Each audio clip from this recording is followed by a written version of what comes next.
You came to the wrong area, boy. You don't have the training you need, son.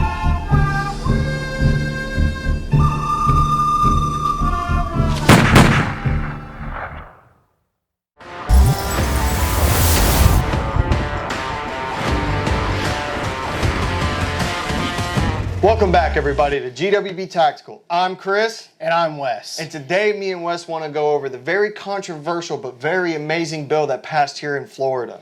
That is HB 543.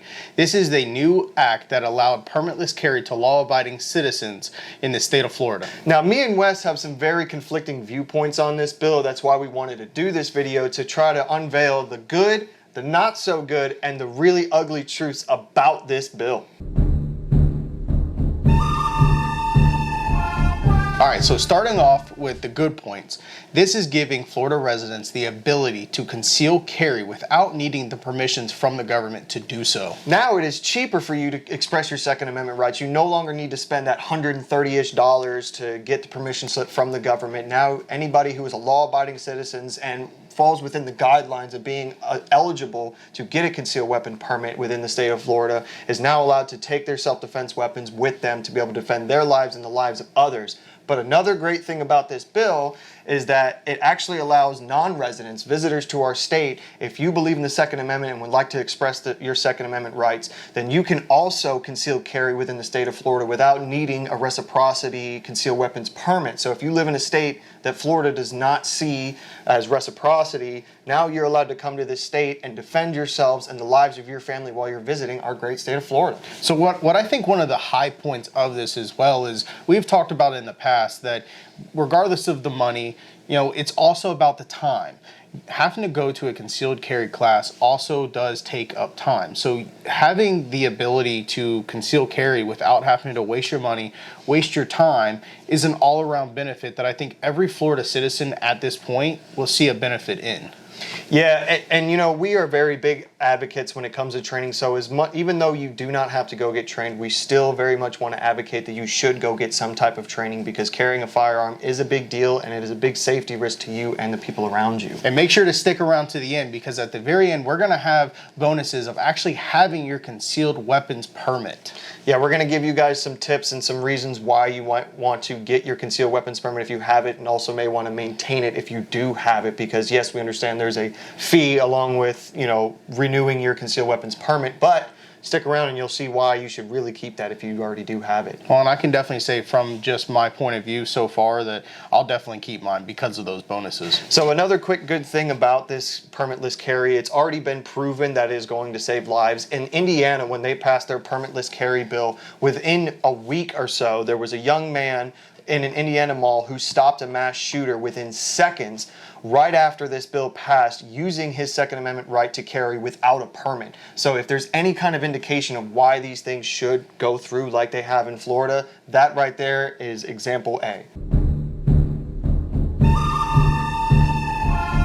So I know there's a lot of people out there that probably didn't even know that this bill passed, but with us rolling into the next set of not so good points, we're gonna have to go ahead and hit the fact that with this being passed, it does not mean that crime rate is going to drop immediately. It doesn't mean that crime is just going to stop, because we all know that criminals, regardless of how they get them, are going to get guns if they want to commit crimes. Yeah, Wes, we all know that criminals, they obviously don't pay attention to laws, so who says that they're going to be watching the news to keep up with the latest gun laws? So another not so good part, which would have been a little bit more favored because we are very much pro 2A and we would like to have every option available to us and others to express their Second Amendment rights, is they did not pass the open carry section, just like every other state has so far. Florida is the first state to pass this bill, a permitless carry / constitutional carry, but didn't include the open carry. And we both know that from a tactical standpoint, that open carry probably isn't the most tactically savvy to actually have, but the fact that Florida nicked this from this bill really seems to be a disservice to a lot of Floridians, given the choice of how they want to carry. Because if they wanted to open carry, they should have that right to be able to do so.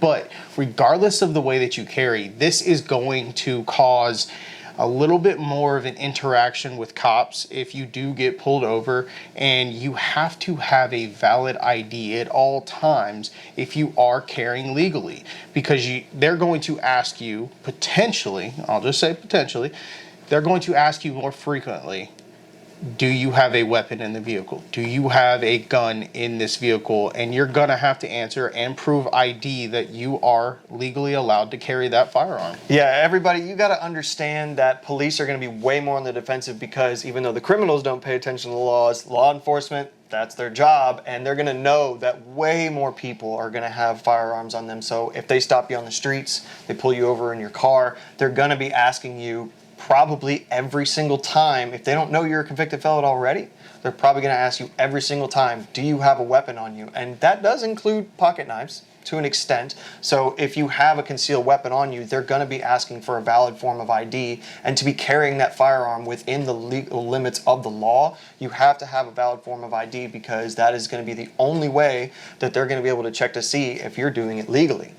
Well, and one of the great parts about that is that it does, at the end of the day, put it back on the person that's carrying. It is your responsibility to make sure that you are within your legal rights, that you have that valid form of ID, and that you are not outside of the law, potentially going to jail for carrying something that you're not allowed to, or not having the right identification. That, at the end of the day, promotes responsibility and promotes safe gun ownership. And that, to me, is, even though this is a not so good scenario, it is still good in my eyes, because it's going to create more responsibility for people. Yeah, and if you're wondering if you meet all of those qualifications to be carrying a firearm under this permitless carry bill, what you can do is look up to see what the qualifications are to qualify for a concealed weapons permit. X-nay that training section, and there you go. That's exactly how you can tell if you're within the laws to carry your gun. All right, so now we're going to go ahead and roll into the ugly truths of this bill. Now we're on to the section that not a lot of people like to talk about. The left likes to talk about, but I don't think that they give it the right kind of light, looking at it the right kind of way. And the biggest thing is what I just said in the last section. It's going to be way more difficult nowadays for police officers to figure out who is actually able to carry these firearms, because they have to stop you.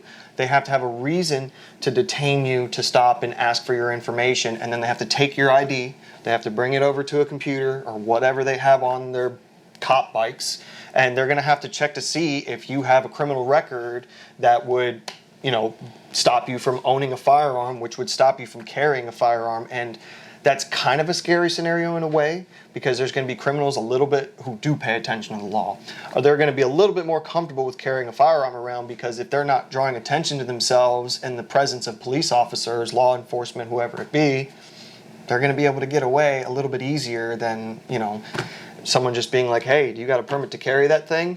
Because now they don't. I mean, I don't know very many criminals that are carrying firearms that aren't going to use them for something. So, I mean, I guess we'll see. So, getting down to the last ugly truth that we have, this is actually where the origin of this video started.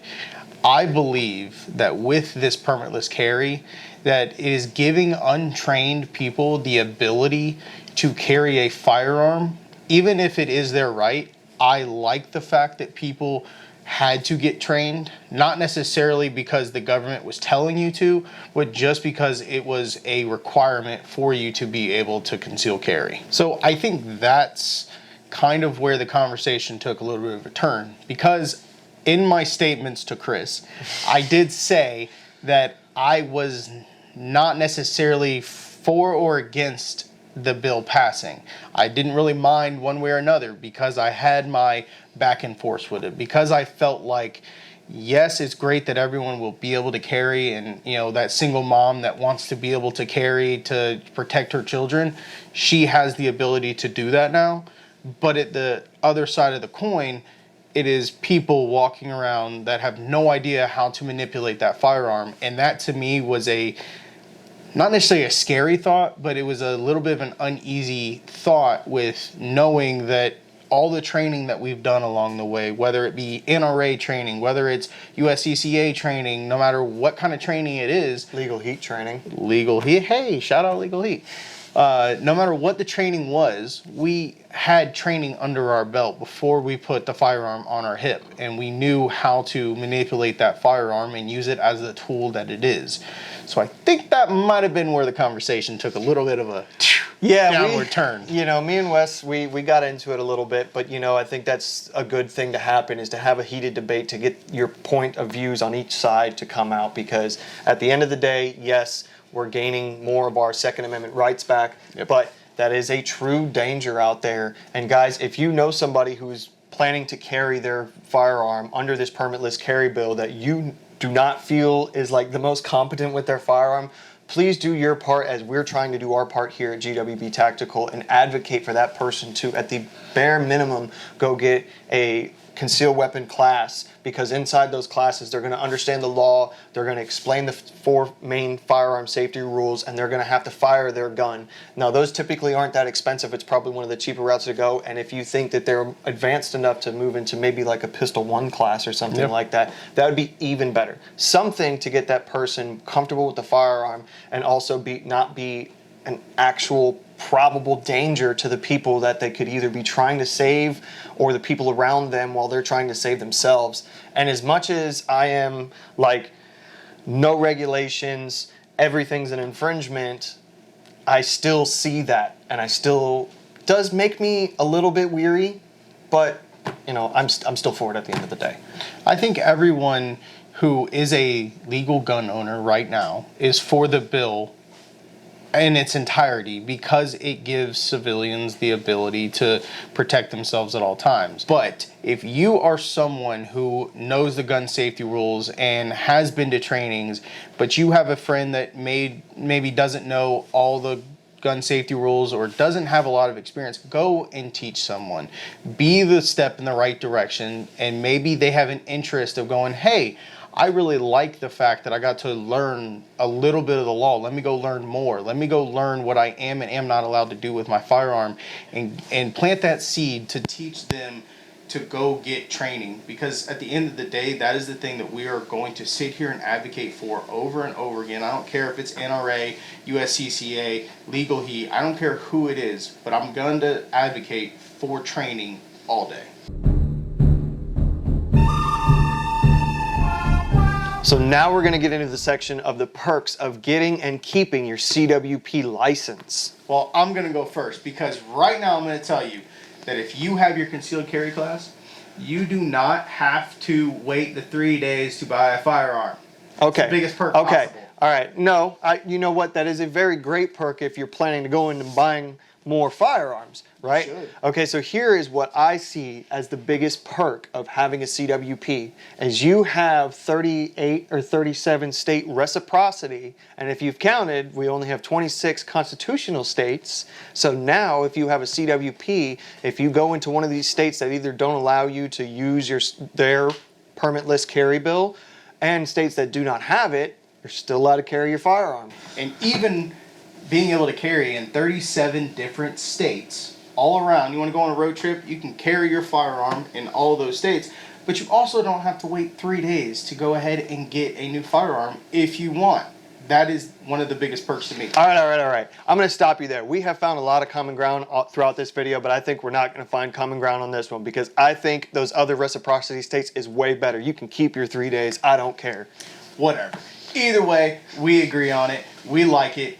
But I think we'll agree on the fact that one of the biggest bonuses here is that if you have your CWP, if you are stopped by a police officer, which we did discuss earlier is probably going to happen in more frequency, you will be able to legally show that you are able to carry a firearm regardless. Well, thank you guys for sticking around to the end of this video. If you haven't heard it yet, we launched our Patreon page. If you want to see every one of our videos that's unedited, see all the goofy crap that happens in between, all the good cuts, and also see our Flawed and Frayed podcast, plus a bunch of other exclusive material, go check out in the description our link tree that's going to have our Patreon page in there. Also check out all of the affiliates that we have down there to support our channel. And always remember, guys, who's got your six?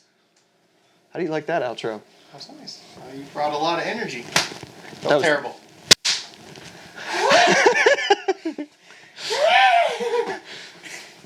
I got his ass. My hand's dead. Next. Let me tell you right now, we went to war because of weapons of mass destruction.